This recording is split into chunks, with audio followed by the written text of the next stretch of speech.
Ouvrez les guillemets. La génétique moléculaire nécessitera probablement le passage d'un sexe binaire à un sexe quantique, avec une douzaine de gènes ou plus, conférant chacun un faible pourcentage de probabilité de sexe masculin ou féminin. Avons-nous le droit de modifier le génome de nos successeurs? La question, à mon avis, se pose sérieusement.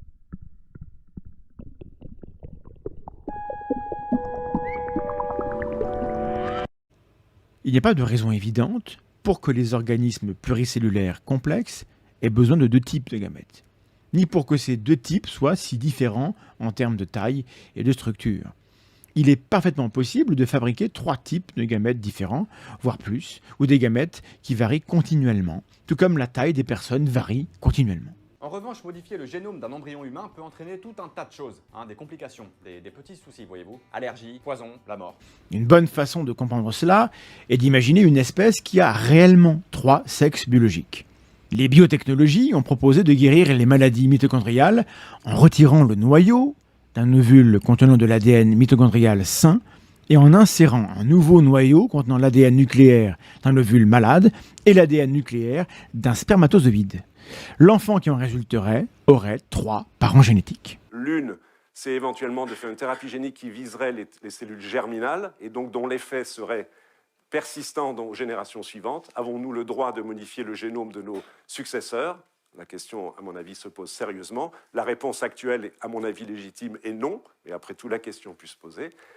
Imaginez maintenant qu'il existe une espèce entière comme celle-ci, où trois types de gamètes différents se combinent pour donner naissance à un nouvel individu. Un spermatozoïde, un ovule et un troisième gamète mitochondrial. Cette espèce aurait trois sexes biologiques. Le romancier Kurt Vonnegut a imaginé un système encore plus complexe dans Abattoir 5 ou La Croisade des enfants. Il y avait 5 sexes sur Tralfamadore, chacun d'eux accomplissant une étape nécessaire à la création d'un nouvel individu. Tous deux étaient des généticiens, ce qui signifie qu'ils créent de nouveaux types d'animaux en expérimentant avec différentes espèces. Ils ont récemment créé un nouveau type de créature mâle, et cela semblait si étrange qu'il avait déjà créé une créature femelle de cette espèce. Ils les ont donc gardés tous les deux au même endroit, les deux créatures sont tombées amoureuses l'une de l'autre, ce qui signifie qu'elles ont réussi leur expérience. Après avoir vu cela, ils sont allés voir leur patron, lui disant qu'ils ont créé un tout nouveau type d'animal, en mélangeant cet ADN différent. Et qu'avec la protéine de cette nouvelle créature, ils peuvent développer tellement de types de médicaments différents. Avec cela, ils ont aussi inventé un moyen de mélanger l'ADN humain avec l'ADN animal, pour créer une créature hybride avec laquelle ils peuvent développer plus de médicaments. Mais la première question que poserait un biologiste est la suivante. Pourquoi ces organismes n'ont-ils pas été remplacés par des mutants qui se passent de certains sexes? Le fait d'avoir ne serait-ce que 2 sexes impose de nombreux coûts supplémentaires. Le plus évident étant de trouver un partenaire. Et ces coûts augmentent à mesure que le nombre de sexes nécessaires à la reproduction s'accroît.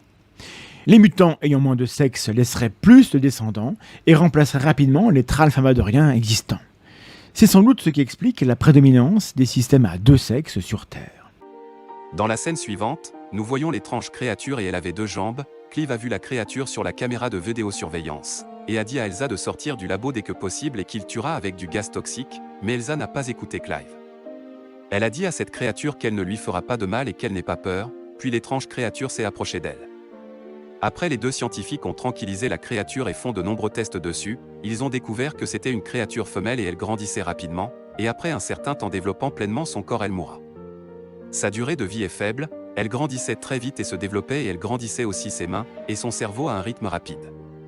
Dans la scène suivante, nous voyons qu'Elsa et Clive étaient sur le point de faire une présentation sur la créature qu'il avait faite auparavant. Et quand ils parlaient de la créature avec le propriétaire de l'entreprise, les 2 créatures ont commencé à se battre et les 2 sont mortes. Les sociétés humaines ne peuvent pas déléguer à la biologie le soin de définir le sexe en tant qu'institution sociale. Dans cette scène, nous avons découvert que Dren avait également changé de sexe parce qu'il avait l'ADN de cette créature qu'il avait créée plus tôt, et maintenant Dren est devenu un homme. Dren essayait de force d'avoir des relations sexuelles avec Elsa, mais ensuite, Clive l'a poignardé avec un bâton de bois. La définition biologique du sexe n'a pas été conçue pour garantir des compétitions sportives équitables, pour régler les différends concernant l'accès aux soins de santé. Les théoriciens qui veulent utiliser la définition biologique du sexe à ces fins doivent démontrer qu'elle sera efficace aux Jeux Olympiques ou dans le cadre de l'assurance maladie. Le fait qu'elle soit nécessaire en biologie ne suffit pas. D'un autre côté, quelles que soient ses lacunes en tant que définition institutionnelle, le concept de sexe biologique reste essentiel pour comprendre la diversité de la vie. Il ne faut pas l'écarter ou le déformer à cause de discussions sur son utilisation en droit, en sport ou en médecine. Ce serait une erreur tragique. Fin du texte de Paul Griffiths, traduit par mes soins, le point de vue d'un philosophe qui pose très utilement la question de la limite des définitions que l'on veut utiliser. Le sexe biologique utilisé par les biologistes en biologie est très utile, mais on ne peut pas l'exporter à tous les champs du savoir, à tous les champs de la connaissance ou de la vie, sans courir des risques. Dans la scène suivante, nous voyons Elsa avec son patron. Elle est dans les derniers jours de grossesse et le père de ce bébé était Dren, parce que celui-ci avait changé de sexe. Le patron d'Elsa lui a dit que la protéine qu'elle a donnée à l'entreprise a aidé l'entreprise à réaliser beaucoup de bénéfices. L'entreprise veut continuer les recherches qu'elle a commencées. Ils peuvent continuer cette recherche avec le bébé dans le ventre d'Elsa. Donc attention à ce que vous exigez des concepts que vous utilisez pour classer les gens.